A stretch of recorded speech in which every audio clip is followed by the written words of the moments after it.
Afro-saudações, normalmente eu gosto de cumprimentar afro-saudações porque não comungo muito da ideia segundo a qual existe nas línguas africanas uma equivalência de bom dia. Por exemplo, o anangue, que é uma saudação em Kimbundo, não significa bom dia. Bom dia é desejar, é um desejo. E o anangue é perguntar como é que está, como passou a noite, para poder ajudar o seu africano. Então, essa é a preocupação. Então, no âmbito daquilo que é o chamado neologismo, que é a criação de novas palavras, eu criei uma saudação, que é afro-saudações, para identificar o território africano. Então, afro-saudações a todos os irmãos que estejam no continente ou fora do continente. Bem, eu chamo-me Osvaldo Sérgio Correia Carrolo, sou natural de Luanda, sou um jovem estudioso, tenente das Forças Armadas na reserva atualmente. Já estive no Exército desde 2007 até 2015, que é a data do meu licenciamento. Exerci as profissões de professora na Universidade Técnica de Angola, UTANGA, nomeadamente nas cadeiras de História da África e Relações Internacionais Africanas. Sou dos jovens que, após a aprovação da Constituição da República de Angola em 2010, promulgada 5 de fevereiro de 2010, em 2011, no ano seguinte, começou a onda de protestos de rua, ou seja, as manifestações, e que em 2012 fomos confrontados com uma provocação do antigo presidente da República, José Eduardo dos Santos, de que éramos jovens frustrados e que não tivemos sucesso acadêmicos. Sim, vamos falar sobre isso aí. Eu quero saber mesmo, em 2011 começou-se as manifestações em Angola. Antes, porém, de falarmos sobre esse processo de manifestação e o outro processo que estiveram em 2012, eu gostaria que pudesse explicar como é ser jovem em Luanda ou em Angola. Bom, eu gostaria de fazer um pequeno recuo da minha apresentação. Eu considero-me, acima de tudo, um lutador pela educação e emancipação intelectual dos povos africanos. Acima de todas as outras formações que eu eu identifico-me sobretudo como lutador pela educação e emancipação intelectual dos povos africanos.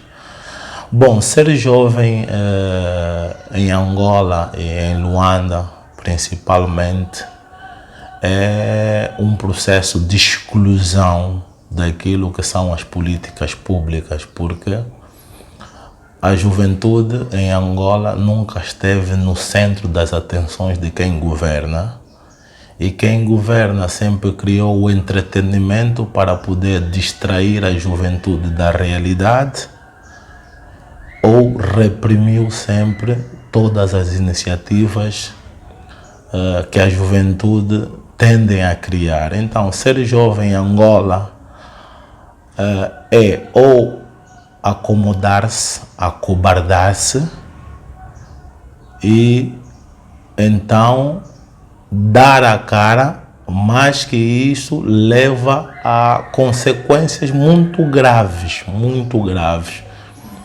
como a perda do emprego, perseguição, chantagem aos familiares, mas, sobretudo, uma mensagem que eu tenho a passar para a juventude que está acomodada, que não sabe os seus direitos, e é preciso dizer que a fome e a ignorância têm sido utilizadas pelo regime do MPLA, partido no poder desde 1975, como as principais armas de controlo. Então nós temos uma juventude, sobretudo, que não conhece nem sequer os seus direitos fundamentais e também não tenciona exigir os seus direitos sob pena de represálias. Mas o que é que se deve a isso? Por que os jovens não têm esta ideia ou esta iniciativa de saber os seus direitos?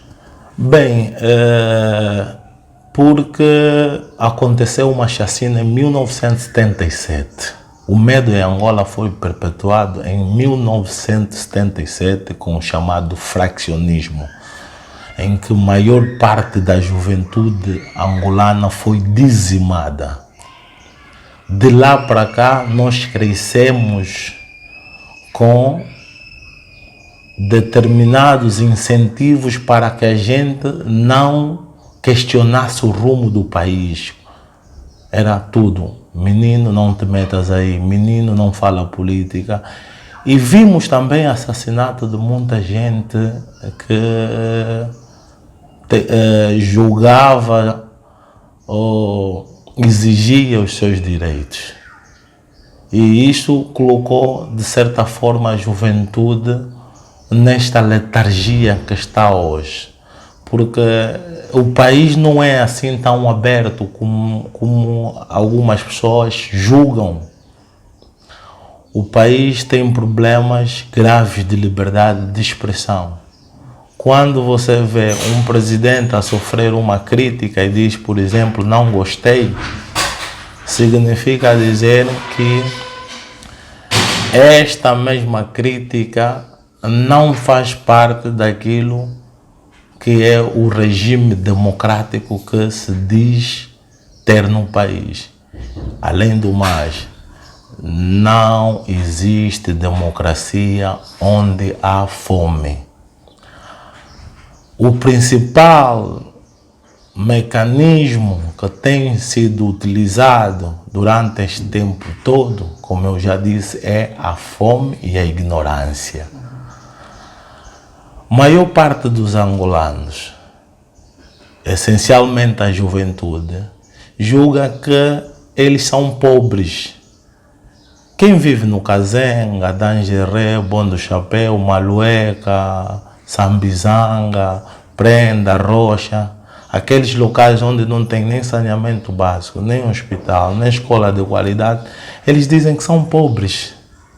É preciso diferenciarmos. Existe uma diferença, passa a redundância, entre pobre e miserável. O pobre é quem vive com água, energia, saneamento básico, direito à informação, que é rádio, televisão, que vive com um salário mínimo, uma residência, escola, saúde.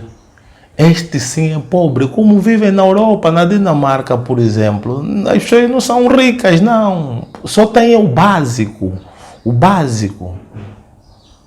Aqui em Angola confunde-se. Quem tem o básico com uma casa como esta julga-se rico. E quem não tem o básico julga-se pobre. Não, ele quer escamotear a própria realidade, é miserável. As pessoas que estão no Kazenga, que não têm asfalto, não têm saneamento básico, não são pobres, são miseráveis. É uma condição de miséria. E a juventude, sobretudo, deve saber que os cobardes são mais perigosos do que os opressores. Porque se não existisse cobardes, se essa juventude não se acobardasse, nunca deveriam existir opressores. O próprio sistema de educação, é um fator que impede o desenvolvimento intelectual dos povos africanos. O próprio sistema de educação que foi traçado em África é um sistema de educação que a partida já foi criado para impedir o desenvolvimento intelectual dos povos africanos. Por isso é que eu disse no princípio que, acima de tudo, eu afirmo como um lutador pela educação e emancipação intelectual dos povos africanos. Tu tens um problema aqui. Num mundo onde a competição está acima da moral, o conhecimento não é dado aos pobres, para que os ricos não percam a soberania. Os pobres são apenas acorrentados num sistema acadêmico para servirem os ricos. O que é uma universidade? O que é uma escola? É um campo de extermínio do exercício do raciocínio. Por quê? Porque a partida, você quando entra para uma universidade, é como se tu fizesse um cardápio.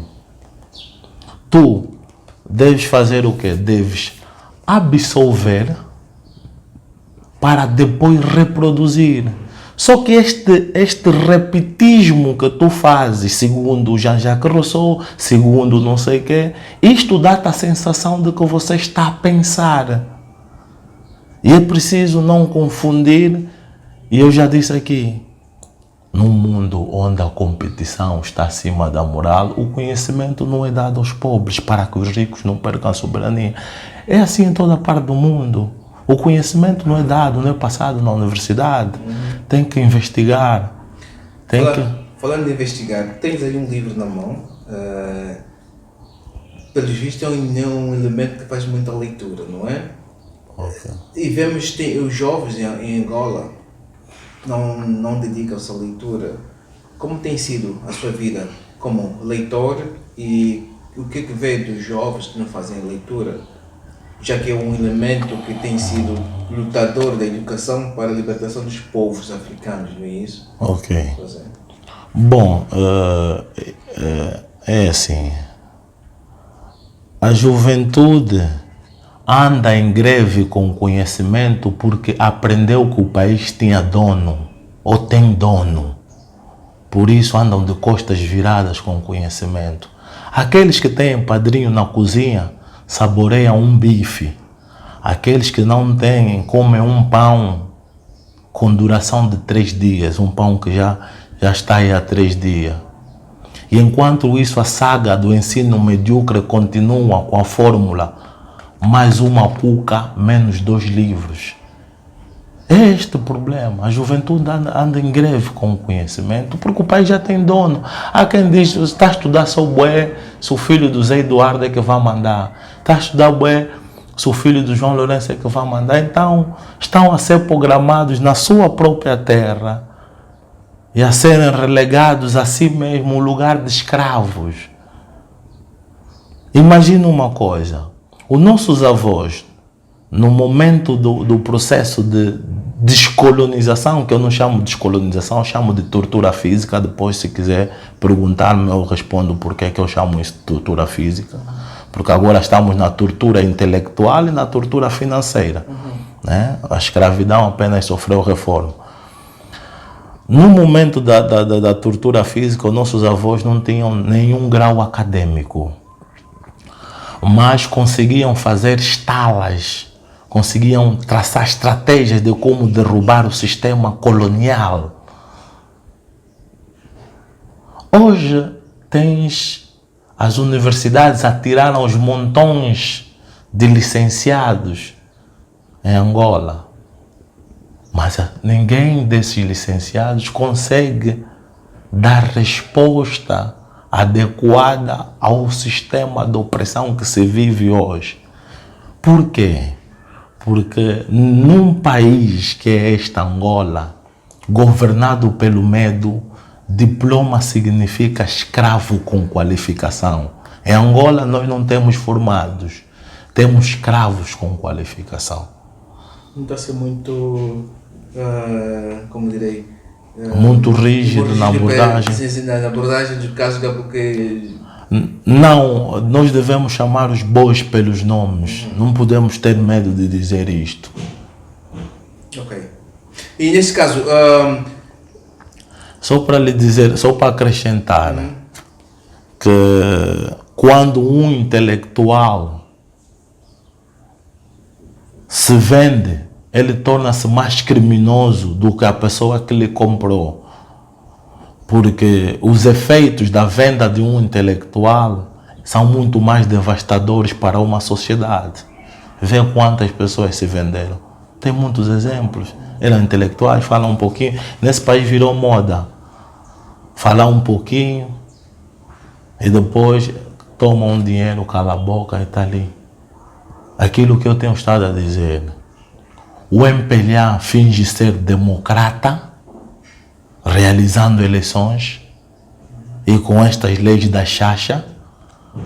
A oposição finge ser oposição, fazendo aqueles jogos também da Xaxa. Então, o MPLA finge ser democrata, a oposição finge ser oposição, e a única coisa que não é fingimento é o sofrimento do povo. Isso não é para fingir. Quanto a essa questão, dizer que os nossos líderes são irracionais. Os nossos líderes, os líderes que nos governam são irracionais. E a África é algo bonito de se ver. Eu até costumo dizer assim, em jeito de brincadeira, mas não brincadeira na sua totalidade, que os dirigentes africanos na prática, ou na teoria, os dirigentes africanos são autênticos romancistas. Se você vê os documentos que têm sido produzidos a nível da União Africana, é algo bonito, sentam lá, falam algumas coisas, bebem champanhe, mas no final do dia o problema geral da África, que já vem desde os anos 60, esses problemas que estão a ser debatidos hoje já vêm desde os anos 60, já se discutiu isso tudo. Na prática eles são autênticos, fazem filme de terror, na teoria são romancistas e na prática são, na verdade, terroristas. Terrorista por quê? Porque a juventude africana não está a conseguir perceber que nós ainda estamos numa escravidão. Tudo o que nos está a acontecer hoje em África é como se fosse uma ressaca. Ressaca. Nós saímos, vê lá uma coisa, nós saímos da escravidão. E você não traçou absolutamente nada. O sistema acadêmico não foi você que traçou, não são os países africanos que traçaram. O sistema do comércio internacional não foram os países que traçaram. Na Conferência de São Francisco que criou a ONU, os Estados africanos não participaram. Todas as leis mundiais, na verdade, os africanos não estão lá. Mas tu pegas nas constituições africanas e vem dizer... O Estado do Senegal, o Estado do Mali, o Estado da Libéria, o Estado do Ghana, Angola, vai ver, são Estados soberanos. O que é soberania? Soberania é um poder que não existe igual na ordem interna, nem superior na ordem externa. Os Estados Unidos e Angola são países soberanos, os dois. Soberania parte do princípio de igualdade. Então, se os Estados Unidos e Angola são estados soberanos, por que $100 não é igual a 100 kwanza? Alguém já pensou nisso? Por que $100 não é igual a 100 kwanza? Mas $100 é equivalente a 100 euros. É imposição. A imposição, ou seja, os Estados africanos, os dirigentes africanos, são os vassalos, são aqueles que têm pela prerrogativa fazer a estabilidade social, a estabilidade política desse país para permitir os estupros das riquezas. E onde estão as organizações africanas, a União Africana, a SADC, a CEDEAO e por aí em diante? Bom, também é vassalismo, são Estados vassalos. A União Africana depende essencialmente da União Europeia. O fundo todo que comporta a União Africana depende da União Europeia. Por isso é que eu disse aqui que nós saímos de um processo de tortura física e passamos por um processo de tortura mental ou intelectual e financeira. Mental ou intelectual e financeira tem a ver com o teu sistema de ensino, que te coloca a ser um papagaio reprodutor. Por exemplo, os africanos quando estudam, eles têm uma linguagem que visa dificultar a comunicação. E eu digo sempre, usar uma linguagem gramatical perante quem não sabe, só para provar o nosso saber, prova claramente que nós estamos na sepultura da irracionalidade coletiva. Porque o sábio é aquele que sabe que a facilitação na comunicação é o verdadeiro saber. Devemos facilitar. Você observa uma coisa, e eu digo assim, em Angola e em África, nunca vai haver uma extrema revolução se os governos retirarem a educação da vida da população, retirarem os transportes, retirarem a saúde, retirarem o saneamento básico. Isso não dá reivindicações, não dá revolução, mas tira só da vida dos africanos a bebida, a música, porque são condicionados a serem seres emocionais. Seres emocionais, emocionam-se muito, dizem, não, nós dançamos muito, mas que país no mundo desenvolveu dançando? Que tem problema da emoção, foram condicionados a uma emoção e não a razão. O desenvolvimento vem da razão e não da emoção. Você que o africano ouve batuque e logo começa a dançar. E depois, desculpa só, temos aquela ideia da ocupação intelectual, que você coloca as pessoas na escola e a reproduzirem tudo aquilo que os ocidentais já falaram na escola. O fulano disse, o Jean-Jacques Rousseau disse. E depois tens o problema da ocupação financeira, do branqueamento de capital, lavagem de dinheiro que o FMI e o Banco Mundial fizeram. Vieram em África, roubaram milhões e milhões das nossas riquezas. Hoje em dia essas riquezas voltam em forma de empréstimos. Pode descrever melhor o que quer dizer com esta tortura física? Bom, a tortura física é aquilo que na verdade as pessoas chamam de escravidão, né? Que é aquele período que nos batiam, que é para fazer os trabalhos, não sei o quê. Tu saíste disso e passaste a uma tortura mental. Essa tortura mental é que te coloca, quando tu chegas na Europa, logo pegas um telefone, fazes uma selfie para poder colocar no teu perfil do Facebook para te dizer que você que está na Dinamarca é superior a quem está aqui. Sem você nunca ter percebido que os prédios que estão na Dinamarca foram construídos pelos africanos e não pelos europeus, porque eram os navios de tráfico negreiro que tiravam daqui as pessoas como mão de obra para irem desenvolver aquilo tudo. Ou seja, naqueles prédios, naquela beleza que existe na Europa, tem muito sangue africano, construiu aquilo. Mão de obra barata, até não é barata, aquilo nem deve ser chamado, aquilo era só mão de obra. Então, esse período era o período da tortura. Mas só que o período da tortura passou. Por quê? Porque tortura, tu consegues perceber quando alguém está a te torturar. Mas a tortura intelectual, a tortura física percebe-se, mas a tortura intelectual é muito mais difícil de se perceber.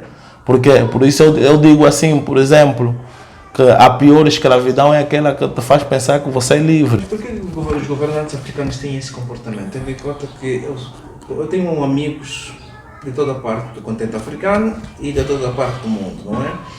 E os ocidentais, eles dizem que nós dormimos por cima dos recursos naturais, o ouro, diamante, petróleo, por aí em diante, e vivemos nessa extrema pobreza, não é? Que muitos não sabem que é extrema pobreza, isso que acabaste de citar, não é? Eu digo que as pessoas nós vivemos em extrema pobreza. Que é igual à miséria, né? Igual à miséria. Por que os nossos governantes, por que os nossos líderes não pensam que nós devemos melhorar ou então criar condições para que o continente dê um boom, que desenvolva? Vimos os países europeus, claro, independentemente do esforço que eles fizeram, dos negros trabalharem para construir aqueles edifícios, mas depois da Primeira Guerra Mundial e da Segunda Guerra, eles fizeram os possíveis de poder desenvolver os seus países. Por que os nossos líderes africanos não façam o mesmo? Bom, é aquilo que eu disse, respondi, porque os dirigentes africanos estão na extrema sepultura da irracionalidade coletiva. O comportamento de um povo reflete essencialmente no comportamento dos seus dirigentes. Se os seus dirigentes são analfabetos, o povo também vai ser analfabeto. Ou seja, o caso da Angola, se as pessoas não leem, esses senhores que estão no poder também não leem, esses Nandós, esses Bussala ali. E eu digo sempre assim, se na verdade ser presidente fosse na sua almofada todos os dias pensar como é que o povo vai viver, o que é que o povo vai comer, como é que o povo, na verdade, tem de ter saneamento básico, tem de ter... O João Lourenço não estaria com aquelas bochechas, tipo comeu sal, tipo encheu com sal, não. Estaria magrinho. O João Lourenço está gordo, porque o João Lourenço é um parasita. É um parasita. Eu digo assim, ser chefe de família Angola é muito mais difícil do que ser presidente da República, porque os angolanos nunca perceberam que ser presidente da República é a coisa mais fácil do mundo. Tu tens uma pessoa que cuida dos teus sapatos, tu tens uma pessoa que cuida dos teus fatos, enquanto presidente. Tu tens uma pessoa que leva os teus filhos para a escola. Tu tens uma pessoa que te estende o tapete vermelho. Tu tens assessor econômico, assessor político, assessor social, assessor tradicional. Tu tens consultores internacionais brancos. Tu tens viagens de favor. Não compras nada, não vai ao mercado, não fazes nada, absolutamente nada. Até a porta do teu carro tem uma pessoa que te abre o carro. Tem uma pessoa que estende a tua cama. Tem uma pessoa que até te calça os sapatos. Isso não é coisa difícil de se ser. Agora, ser chefe de família em Angola é que é difícil. Com o poder, a cesta básica elevada, e ele ganha... Aqui em Angola tem pessoas que ganham 10 mil kwanza nesses armazéns que trabalham. Quando o Estado estabeleceu um salário mínimo de 33 mil kwanzas, o que é o salário mínimo? Quando o Estado diz salário mínimo, está a dizer que a nível nacional, mesmo até a empregada doméstica, a nível nacional, o salário básico é 33 mil kwanza e ninguém pode pagar abaixo desse valor. Só pode ser deste valor para cima. Mas tu tens em Angola pessoas a ganharem 10 mil kwanzas. Com 10 mil kwanzas ele faz o quê? Não tem transporte público, não tem autocarro. Tu tens dirigentes que se dizem representantes do povo. Por quê? Porque o povo não percebe aquilo que eu estava a dizer. A fome e a ignorância são as maiores armas de controle que o MPLA achou durante esses longos anos. Tu tens fome e tu tens a ignorância. A ignorância não te faz perceber que esse termo representado e representante, o representado significa chefe. Eu quando crio minha loja, você é meu representante, eu sou teu chefe. Como é que você tem um carro de 100 e tal mil dólares, enquanto o meu representante, eu, enquanto representado, não tenho nem sequer um transporte público? Ou seja, os deputados que são representantes têm tudo. O povo não tem autocarro, ficam na fila. Se viu não sei o que, ele viu ali aquelas bichas a entrar, as pessoas a empurrarem-se. Eu constatei-me com um problema em tempos que de tanta opressão, tanta fome e tanta ignorância, o angolano perdeu a sensibilidade. Eu estava na paragem do Zango, por exemplo, não tinha táxi, não tinha mesmo táxi. Apareceu um autocarro inesperadamente e começou logo a lei do mais forte. As senhoras grávidas, os idosos, as senhoras com bebês estavam a ser empurradas pelos mais fortes, afastadas da porta. Os mais fortes estavam a entrar. Eu tive de tomar uma decisão, privar a porta, ficar na porta assim, agarrado às portas. As pessoas iam empurrando. Eu disse, não vão entrar porque nós devemos dar prioridade a quem tem prioridade. E as prioridades não são de Angola, é a nível internacional. Na Dinamarca também prioridade de mulher grávida, prioridade de quem esteja com filho, prioridade a um idoso, a um portador de deficiência. Então eu pedi, exigi, enquanto não se desse prioridade, não deveriam entrar no autocarro. Nem que chamassem o comandante-geral da polícia, ia ficar ali. E lá deram prioridade às pessoas. E as pessoas depois me disseram, obrigado. Tu tens esse problema. Quando tu dás algo a alguém que é um direito dele, ele te diz obrigado. É assim que o MPLA tem estado a fazer do povo. Pega, dá terraplana um pouquinho a estrada e o povo diz obrigado. Por quê? Porque não é um direito deles, segundo a concepção deles, não é um direito deles. É um favor que estão a lhe fazer. Então, tu não tens como, nisso, a ignorância. Eu digo assim, um povo, quando perde a sua honra, o seu caráter, já não é povo. É massa de manobra. Porque nem mesmo Deus gosta de quem não se defende contra a injustiça. Porque a falta de defesa contra a injustiça é a origem de toda a injustiça.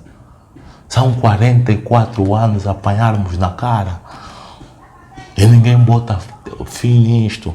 Falando de 44 anos a batalhar-nos na cara, aí vem essa questão. Como foi que deu o início, desde 2011, ser um ativista? Bom, desde sempre eu fui educado, os meus pais são membros do MPLA, participaram na Revolução, são daquilo que eram os ideais de dignificação dos angolanos, ou seja, nessa luta de libertação nacional. O meu avô, José Francisco Correia, é dos nacionalistas de primeira água, pertenceu ao processo 50. Esteve preso em São Nicolau. Após a queda do regime colonialista, foi deputado à Assembleia do Povo pelo Círculo do Bengo. Pronto, e em 1977 tem um tio, o comandante Sihanouk, da primeira região, que era o comandante das tropas da primeira região, juntamente com Nito Alves e Evandune, desencadearam então um processo de manifestação pacífica, que depois veio a se dizer que era tentativa de golpe de Estado e não sei o que é o chamado 27 de maio, chamado fraccionismo. Pronto, de lá para cá houve muita tortura, houve morte deste mesmo comandante, que é familiar, e a minha família abandonou quase que a política ativa, Então cresci dentro de uma família já com uma visão muito realística da coisa. Embora que estávamos fechados naquela propaganda do MPLA, que era bastião do MPLA, mas já ouvíamos em casa algumas coisas e já líamos muita coisa. Em 2007, eu ingressei nas fileiras das Forças Armadas Angolanas, onde fiz o curso de Engenharia Militar, propriamente Comando Tático Operativo de tropas, empregos de forças de tropas de mísseis antiaéreos e tropas de radiotécnica. Pronto, e saí de lá já formado com o grau de aspirante. Cheguei cá, pronto, vi que a situação por que passava a juventude angolana era precária, extremamente precária. E começamos então a criar palestras de sensibilização da juventude, criávamos rodas de freestyle, rap underground, que era uma forma de consciencialização da juventude. Mas esses atos julgávamos ser minúsculos, então eu, a partir do Sambizanga, criamos o MAC, que era um movimento para a ampla cidadania. Isso vem antes, o MAC vem antes do meu ingresso das Forças Armadas, mas que depois demos uma nova roupagem ao MAC. E pronto, começamos a fazer aquele ativismo comunitário. Em 2011, então, decidimos nos concertar, nos unir, e a Constituição consagrava no artigo 47 da Constituição, né, passa a redundância, o direito à liberdade de reunião e de manifestação. Pronto, e decidimos sair às ruas. partir dali, inspirados muito na Primavera Árabe também, de certa forma. Pronto, decidimos dar aso a esta luta. E qual era o maior objetivo naqueles... Bem, José Eduardo dos Santos já estava ali há 32 anos no poder, então a reivindicação era que 32 anos no poder era muito, então por isso é que elaboramos algumas camisas. 32 anos é muito. Reivindicávamos sobretudo a falta de transparência, a ditadura do governo angolano e a longevidade do poder do presidente José Eduardo Santos, bem como naquela altura, né, que é a facilitação por meio da camisola partidária, não é? E pronto, realizamos de lá 2011 até 2012, que veio a surgir a primeira visibilidade, entre aspas, quando o presidente José Eduardo Santos dá uma entrevista à SIC a dizer que a situação do país, na verdade, era estável e que só haviam cerca de 300 jovens frustrados que não tiveram sucesso acadêmico, não é? Na altura eu já era licenciado, né? Então, pronto, o presidente Eduardo Santos deu-nos ali uma imagem, projetou uma imagem, e esses 15 mais 2, na verdade, já vêm de lá atrás, de 2011, muito deles, uns não, nem todos, claro, outros foram seguindo as fases daquilo que